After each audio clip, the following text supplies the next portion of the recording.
کریپتوکارنسی ترکیب کلمه کریپتو به معنی رمزنگاری با کلمه کارنسی به معنای ارز. پس اگه جایی گفتم بازار کریپتو، دقیقاً منظورشون بازار رمز ارزهاست. BTC هر رمز ارز یه نماد 3 یا 4 حرفی داره که برای مشخص شدنش داخل پلتفرم‌های معاملاتی مثل صرافی‌ها به کار میره. مثلا BTC نماد بیت کوینه.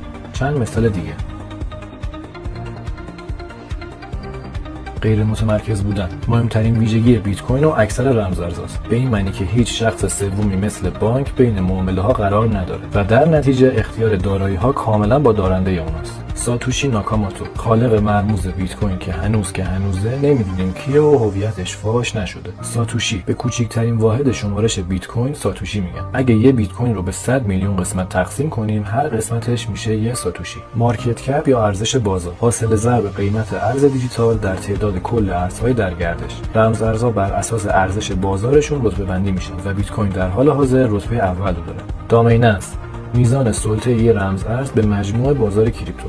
برای مثال وقتی میگیم در حال حاضر دامیننس بیت کوین 40%، یعنی 40% از کل پولای موجود تو بازار داخل بیت کوین قرار داره. آلت کوین به همه رمز ارزهایی که بعد از بیت کوین به وجود اومدن آلت کوین میگن. در واقع همه رمز ارزها به جز بیت کوین.